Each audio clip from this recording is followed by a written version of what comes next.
ህወሓት ወደ ጠቅላይ ሚኒስትር አብይ አህመድ አደራዳሪ ልኮ እንደነበር ተሰማ። ሆኖም ፌዴራል መንግስቱ ጥያቄውን ውድቅ ማድረጉ ታውቋል። ህወሓት ተገድጄ ወደ ጦርነት ገባለው 360 ዲግሪ ተከብቤያለሁ ሲልም በቃል አቀባዩ በኩል ተናግሯል። የእምዬን ላብዬ እንዲሉ ከፌዴራል ባለስልጣናት በኩል ጦር እየተጎሰመብኝ ነው በሚልም ከሷል። እናስደምጣቸዋለን። ጠቅላይ ሚኒስትር አብይ በትግራይ ጉዳይ ጣልቃ እንዲገቡና እርምጃ እንዲወስዱ ጥሪ ቀረበላቸው። የአብይ አህመድ መንግስት እርምጃ እንዲወስድ የተጠየቀው በክልሉ የህወሓት ጄኔራሎች መጠነ ሰፊ ግዳጅ አፈሳ እየፈጸሙ መሆኑን ተከትሎ ነው። የሰብአዊ መብት ድርጅቱ በበኩሉ የትግራይ የጦር መኮንኖች የጦር ወንጀል እየፈጸሙ ነው ሲል ከሷል። እንመለስበታለን። ዲያቆን ዳንኤል ክብረት ከስልጣን ተነስተዋል። የጠቅላይ ሚኒስትሩ የቅርብ ሰውና አማካሪ ከስልጣን የተባረሩበት ምክንያትም አነጋጋሪ ሆኗል። የዳንኤልን ከስልጣን የመባረር ምክንያት በዝርዝር እናስቃኛቸዋለን። የእስራኤል ጦር ነዋሪዎች አካባቢውን ለቀው እንዲወጡ አዘዘ። የእስራኤል ጦር በደቡብ ሊባኖስ የሚገኝን ግዙፍ ክፍል የግጭት ዞን የሚል ምድብ ውስጥ እንዳስገባው በመግለጽ ነዋሪዎች አካባቢውን ለቀው እንዲወጡ አዝዟል። እንመለስበታለን። አክብሮታዊ ሰላምታችን በያላችሁበት የዓለም ዳርቻ የረሳችሁ የተወደዳችሁ የአንድ አፍታ ሚዲያ ቤተሰቦች ከአንድ አፍታ ለአሁኑ መደመጥ አለባቸው ያልናቸውን ዜናዎች ወደ እናንተ የምናደርስበት ሰዓት ላይ ተገኝተናል። አብራችሁን ትቆዩ ዘንድ ግብዣችን ነው።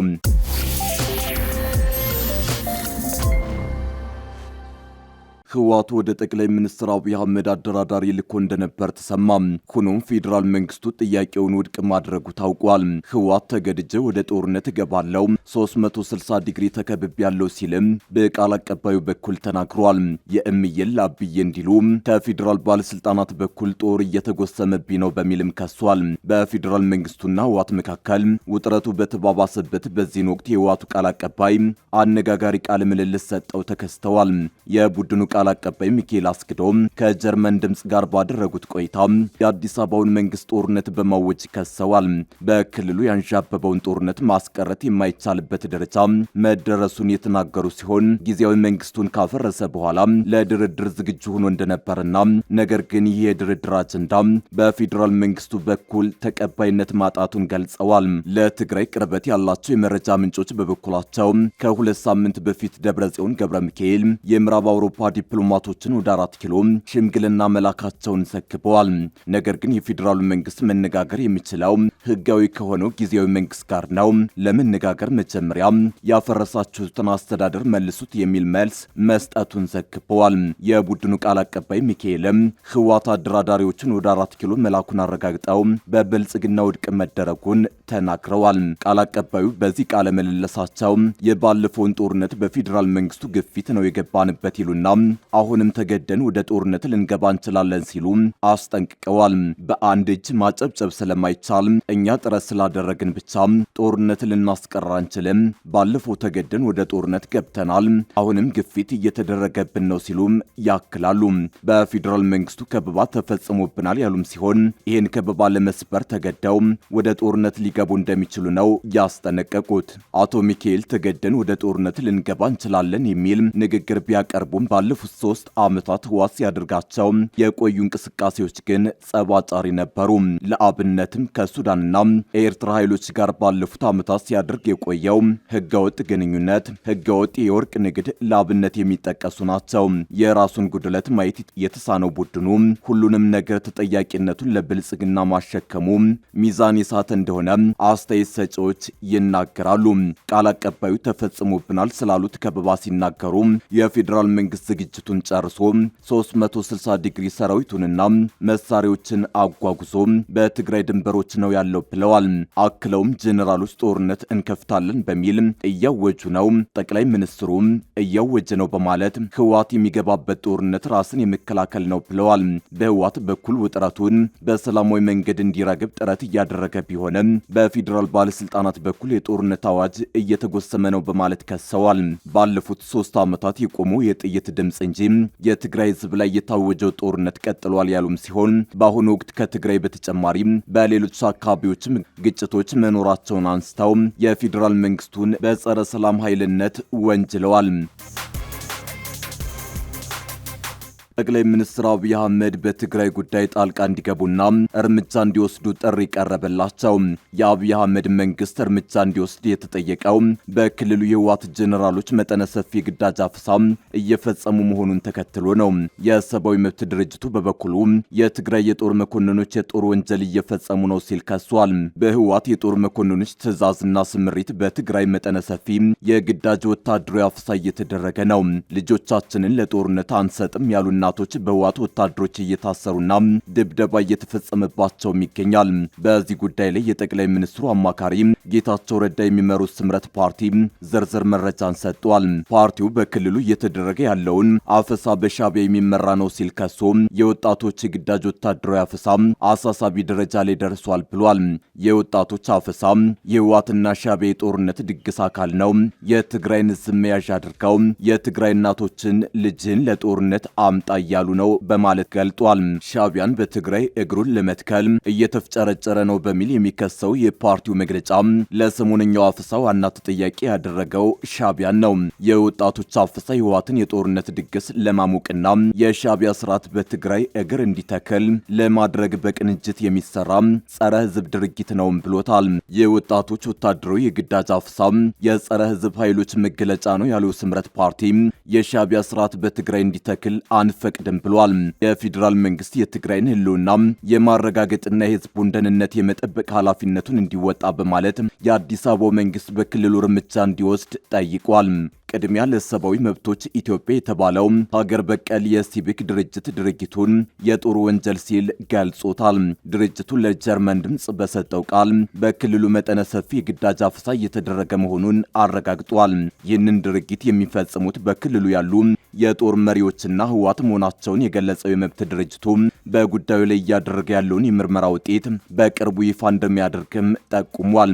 የመጣልን መረጃ አንደኛ፣ ከዚህ በፊት የተመለሱ ታጣቂዎች፣ ሁለተኛ፣ በቤተሰብ ደረጃ ወደ ትግሉ ያላስገባ የሚባል ነገር አለ፣ ሶስተኛ፣ ወርቅ ማውጫ አካባቢዎች ወጣቶች ሰብሰብ ያሉባቸው አካባቢዎች ላይ አፈሳ እንዳለ፣ በኃይሉ ወደ ውትድርና ማስገባት እንዳለ የተለያዩ መረጃዎች መጠውልናል ብሏል።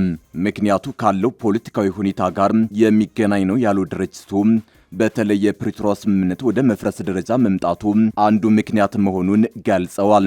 ሰውን አስገድደው ወደ ውትድርና ማስገባትና ህይወትን ማስከፈል በጣም ከፍተኛ የሆነ ዓለም አቀፍ የጦር ወንጀል ነው ሲልም የድርጊቱን የጥፋት ደረጃ ጠቅሰዋል። ይህንን እያደረገ ያለው ትግራይ ክልል ውስጥ ያለው ወታደራዊ ኃይል እንደሆነና ህወሓት ደግሞ የሚተባበር ነው ብለዋል። ዲያቆን ዳንኤል ክብረት ከስልጣን ተነስተዋል። የጠቅላይ ሚኒስትሩ የቅርብ ሰውና አማካሪ ከስልጣን የተባረሩበት ምክንያት አነጋጋሪ ሆኗል። የጠቅላይ ሚኒስትሩ አማካሪና የቅርብ ሰው ዲያቆን ዳንኤል ክብረት ከስልጣን መነሳታቸውን መሰረት ሚዲያ ዘግቧል። ዲያቆን ዳንኤል የፋና ብሮድካስቲንግ ኮርፖሬሽን የቦርድ ሰብሳቢ የነበሩ ሲሆን ከተቋሙ ሰራተኞች በተነሳባቸው ቅሬታ ምክንያት ከቦርድ ሰብሳቢነታቸው ተነስተዋል ሲል የዜና ጣቢያው ምንጮችን ጠቅሶ ዘግቧል። በምትካቸውም ኮሚኒኬሽን ሚኒስትሯ ወይዘሮ እናታለም መለስ ተተክተዋል። ይህን የስልጣን ሽግሽግ በተመለከተ ከፋና ብሮድካስቲንግ ኮርፖሬሽንም ሆነ ከመንግስት በኩል የተባለ ነገር የለም። ይህ የአመራር ለውጥ የመንግስትና የፓርቲ ሚዲያ ተቋማት ከፍተኛ መዋቅራዊና አስተዳደራዊ ፈተናዎች እያስተናገዱ ባለበት ወቅት የተደረገ ነው። ከአንድ ዓመት በፊት አንጋፋዎቹ የመንግስትና የገዢው ፓርቲ ልሳን የሆኑት ፋናና ዋልታ ሚዲያ መዋሃዳቸውን ተከትሎ በፋና ሚዲያ ኮርፖሬሽን ቦርድ ሰብሳቢነት ተሹሞ የነበሩት ዳንኤል ክብረት በተቋሙ ቆይታቸው ከፍተኛ ውዝግብ አስነስተው ነበር። ሁለቱ የሚዲያ ተቋማት ከተዋሃዱ በኋላ ተደራራቢ የሰው ኃይልና የፋይናንስ ጫናን ለመቀነስ በሚል የተለያዩ እርምጃዎች ሲወሰዱ ቆይተዋል። ዳንኤል ክብረት የሾሟቸው አመራሮች የሰራተኛ ቁጥር እንዲቀንስ በሚል ሰራተኛ በማባረር ጭምር እንዲሰሩ አቅጣጫ አስቀምጠው እንደነበር ይነገራል። በዚህም መነሻ ከተቋሙ አንጋፋ ጋዜጠኞችን ጨምሮ ከ400 በላይ ሰራተኞች በተደረገባቸው አስተዳደራዊ ጫና ስራቸውን በግዴታ እንዲለቁ ተደርገዋል። ይህም በተቋሙ ውስጥ ትልቅ የሰራተኞች ቅሬታና የስራ ዋስትና ስጋት ፈጥሮ አልፏል ብለው አንድ የተቋሙ ባልደረባ ለመሰረት ሚዲያ ተናግረዋል። ዲያቆን ዳንኤል ክብረት ወደ ፖለቲካው ዓለምና ሚዲያ አመራርነት ከመምጣታቸው በፊት በኢትዮጵያ ኦርቶዶክስ ተዋሕዶ ቤተክርስቲያን ታሪክ አጥኚነት፣ በጻፊነትና በታዋቂ ብሎገርነት በስፋት ይታወቃሉ። ከ35 በላይ መጽሐፍትን የጻፉና ዳንኤል እይታዎች በሚለው ድረገጻቸውና በማህበራዊ ሚዲያ በርካታ ተከታዮችን ያፈሩት ዳንኤል በጠቅላይ ሚኒስትር አብይ አህመድ አስተዳደር ውስጥ ከፍተኛ የፖለቲካ ተሰሚነት ካላቸው ግለሰቦች መካከል አንዱ ሆነዋል። ምንጮች እንዳረጋገጡት በአሁኑ ወቅት በፋና ሚዲያ ኮርፖሬሽን ውስጥ የሚስተዋለውን የአስተዳደር በደል፣ ብልሹ አሰራርና የማጭበርበር ተግባራት አዲሷ ሰብሳቢ ይቀርፋሉ ተብሎ በሰራተኞች ዘንድ ትልቅ ተስፋ ተጥሏል። የሰራተኞቹ መጠነ ሰፊ ስንብትና ተቋሙን ያጋጠሙትን የአስተዳደር ችግሮች አዲሷ ሰብሳቢ በአፋጣኝ ሊፈቷቸው የሚገቡ አበይት ተግዳሮቶች እንደሚሆኑ የውስጥ አዋቂዎች ይገልጻሉ። የእስራኤል ጦር በደቡባዊ ሊባኖስ የሚገኝን ግዙፍ ክፍል የግጭት ዞን የሚል ምድብ ውስጥ እንዳስገባው በመግለጽ ነዋሪዎች አካባቢውን ለቀው እንዲወጡ ትዕዛዝ ሰጠ። የእስራኤል መከላከያ ሰራዊት ነዋሪዎች ከድንበር 40 ኪሎ ሜትር ገደማ በዛሃራኒ ወንዝ ሰሜን አቅጣጫ እንዲጓዙ አሳስቧል። ጦሩ እጅግ ከባድ የሆነ የኃይል እርምጃ እንደሚወስድ ያስታወቀ ሲሆን ሄዝቦላ በተደጋጋሚ የተኩስ አቁሙን ጥሷል በሚል ከሷል። የተኩስ አቁሙ ከታወጀ ከሚያዝያ መጀመሪያ ወዲህ 14 በመቶ የሚሆነውን የሊባኖስ ግዛት ከሚሸፍነው አካባቢ ነዋሪዎች ለቀው እንዲወጡ ሲጠይቅ ይህ የመጀመሪያው ነው። ረቡዕ ዕለት እስራኤል በደቡባዊ ጣይር ከተማ ድብደባዎችን ፈጽማለች። እስራኤልን የተኩስ አቁም ስምምነቱን በመጣስ የሚከሰው ሄዝቦላ ተዋጊዎቹ ከእስራኤል ወታደሮች ጋር መጋጨታቸውን ተናግረዋል። የረቡዕ ዕለቱ ጥቃት የመጣው ሄዝቦላ በሊባኖስ ግዛት በሚገኙ ወታደሮችና በሰሜን እስራኤል ንጹሃን ላይ የድሮን ጥቃት መፈጸሙን ተከትሎ ጠቅላይ ሚኒስትር ቤንያሚን ኔታንያሁ የምድር ዘመቻዎችን እንደሚያስፋፉ ካስታወቁ በኋላ ነው። ባለፉት 24 ሰዓታት የእስራኤል ጦር 9 አካባቢውን ለቃችሁ ውጡ መመሪያዎችን አውጥቷል። ይህም በእስራኤል ሊባኖስ ድንበር ግዙፍ ግጭት ይቀሰቀሳል የሚል ስጋት የደቀነ ሲሆን በርካታ ሰዎችንም እንደሚያፈናቅል ተገምቷል።